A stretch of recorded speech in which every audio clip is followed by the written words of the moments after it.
Mga kabunyog, napapansin nyo ba? Di pa nagsisimula ang impeachment trial, ha? Yung impeachment trial proper, magsisimula pa lang. Talagang magsisimula ito sa after na ng SONA. Ang SONA o ang State of the Nation Address ay sa July 28. Alam naman natin na kung July 28 yan, unang session yan, pagsisimula yan ng bagong kongreso, yung 20th Congress, sa umaga niyan, mag-i-eleksyon ng Senate officers, yung bagong Senate President at iba pang officers ng Senado. Ganon din yung Kamara. Mag-i-elect din ng bago nilang speaker, yung leader ng Kamara. Pagkatapos niyan sa hapon magsusona. Yung kasona ng presidente, sunod na araw, based sa timetable ng impeachment court, manunumpa yung mga bagong senator judges. Yan ay yung mga bagong elect na senator judges yung binut nung na-elect noong May 12. Uupo na sila bilang mga dagdag na mga bagong senator judges. Magsisimula na ang yung trial proper. Yun na talaga yung trial proper. Kasi yung mga unang nagsimula na ang impeachment proceedings noong June noong June 9, nagsimula na yung impeachment proceedings at kaya lang hindi pa yun kumbaga mga seremonya pa lang yun mga seremonya. Ang talagang trial magsisimula July 29. At bago yung July 29, mukhang nagiging mainit na. Ang layo pa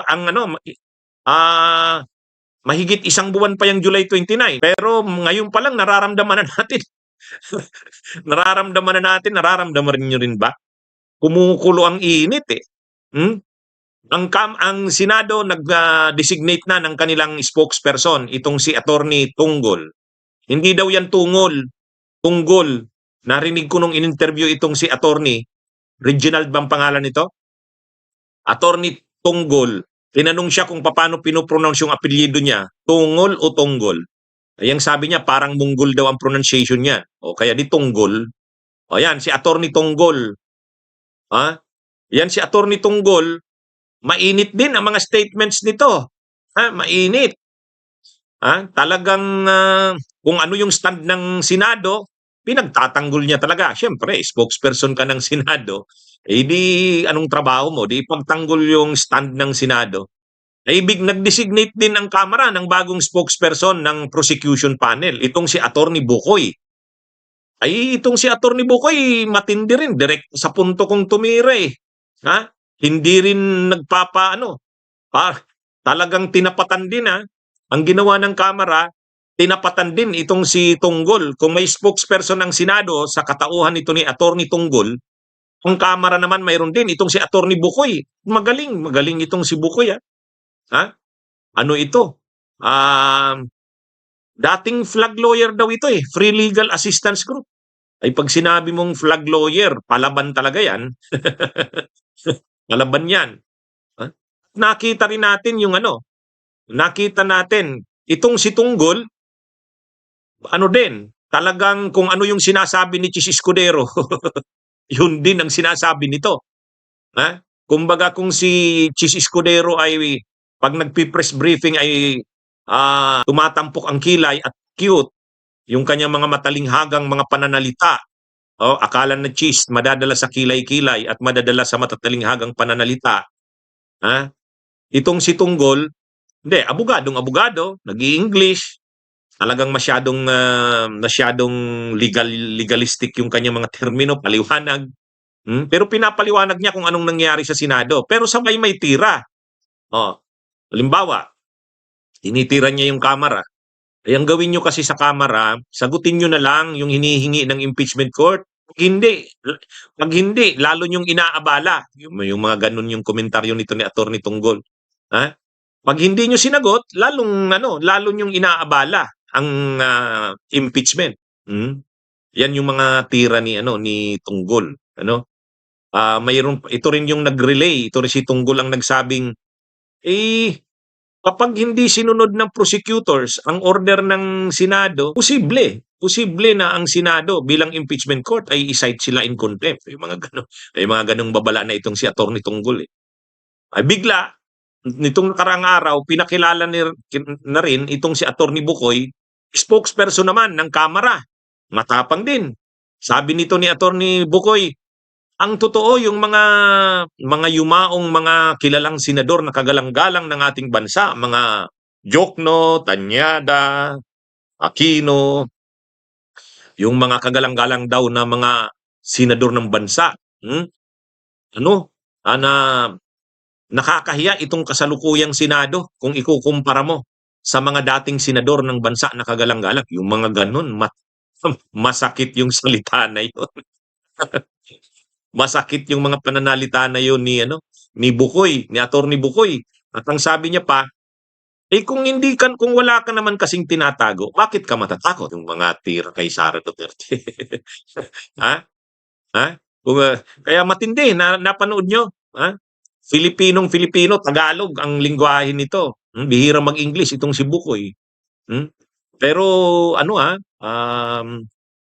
matapang at direkta sa punto. Kaya ngayon pa lang, kung makikita natin, nag-designate ang Senado ng official spokesperson tungkol sa impeachment trial. Nag-designate na rin ang Kamara ng official spokespersons. Ngayon, sa spokespersons pa lang, kapag nagsasalita yung spokesperson ng Senado at yung spokesperson ng Kamara na si Attorney Bukoy, makikita mo nagbabanggaan, nagtitirahan talaga. Ha? Ngayon pa lang mainit na. Ha? Ang nakikita natin dito, maglalabanan ang Kamara at ang Senado sa impeachment na ito. Ha? Saan kaya pupulutin yung banggaan na yan ng Kamara at Senado? Katulad niyan, inordera ng Senado ang Kamara, magpaliwanag kayo, magbigay kayo, one, certification na hindi nyo na-violate ang one-year bar rule at valid ang inyong articles of impeachment.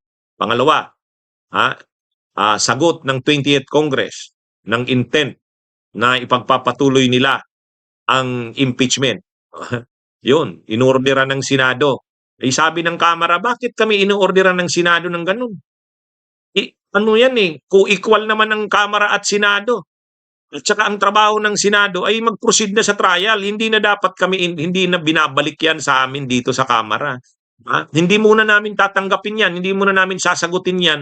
Muna kami, hihingi muna ng clarification sa Senado. Doon pa lang makikita mo na, may banggaan na, may banggaan na.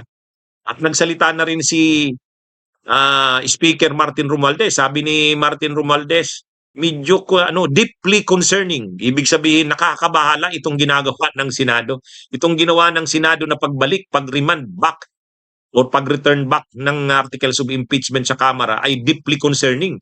Yan yung official na reaksyon ni Speaker Martin Romualdez, deeply concerning. Nababahala daw siya sa ginagawang ito ng Senado. Pero ano pa man daw ang gawin ng Senado, sabi ni Martin Romualdez, the House will not back down. Ibig sabihin, hindi aatras ang Senado, ang Kamara. mukhang nagbabadya ang matinding banggaan ng Senado at Kamara. Anyway, mangyayari yan pag-resume ng session. Pag simula na pala ng session, hindi resume, simula ng session ng 20th Congress. Sa July yan. Kaya mainitan talaga itong July. Magsona ng July 28, tapos yung pagsisimula ng impeachment trial proper sa July 29.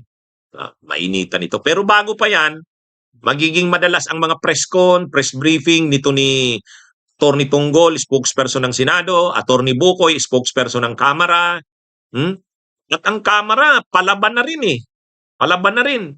May spokesperson na ang Kamara, si Attorney Princess Abante, yung palang matapang na rin yon. Plus may spokesperson pang hiwalay, ang impeachment panel, ang impeachment prosecutor panel. Itong si Attorney Bukoy.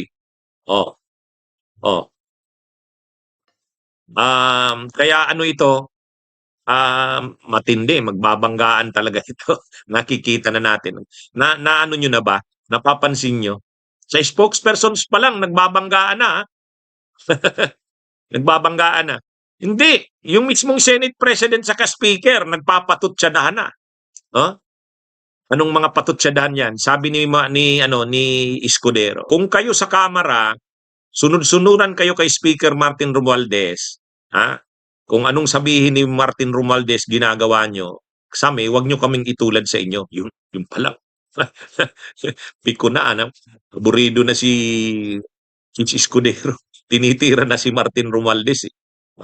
Si Martin Romualdez naman, sabi naman ni Martin Romualdez, ang ginawa ng Kamara na pag-return back ng articles of impeachment ay deeply concerning. Pero the House will not back down. Matindi, no? Yung speaker sa kayong Senate President, nagpapatutsadahan na. Ha? Ha? Nagkita sila dun sa Malacanang nung June 12, nung Independence Day, doon, celebration. Nandun yung mga diplomatic corps ng na iba't ibang bansa. Ayan. Pero siyempre hindi naman sila nagsagutan. Kunwari nagharap sila, pero makikita mo tensyonado ang sitwasyon ng dalawang 'yan. Lalo na pag nagsimula na ang impeachment trial. Lalo na pag nagsimula na. Ngayon pa nga lang, itong mga spokespersons, hindi pa naghaharap tong spokespersons na to, pero pag nagsasalita si Attorney Tonggol, may patutkada at patama. Si Bukoy naman, Rumiris ba? Kumakaunter. Kaya makikita natin, mainit ang tatakbuhin ng impeachment trial na yan. Siyempre tayong mamamayan, hindi natin hahayaan na manunood lang tayo dyan. Magiging aktibo tayong participant dyan sa impeachment trial na yan. Sa katunayan, mga kabunyog, mga kababayan, ang July 28, mayroon tayong malaking rallying gagawin dyan. Kasi yan na, at saka July 29, dalawa magkasunod na araw. July 28, SONA. July 28, simula ng impeachment trial. Uupo na dyan sila Marcoleta, ayan, yung mga bagong elect na mga senator na magiging senator judges din. Kaya kailangan magpakita tayo ng pwersa. Naghahanda na rin ang Bunyog at ang iba pang mga pwersa na mga grupo. Katulad nung ginawa natin nung June 9, 10, 11. Pero mas malaki dapat ito, mas malaki dapat. Magpakita tayo ng pwersa sa July 28 at 29. Kaya yung mga gustong tumulong sa natin para mas marami tayo.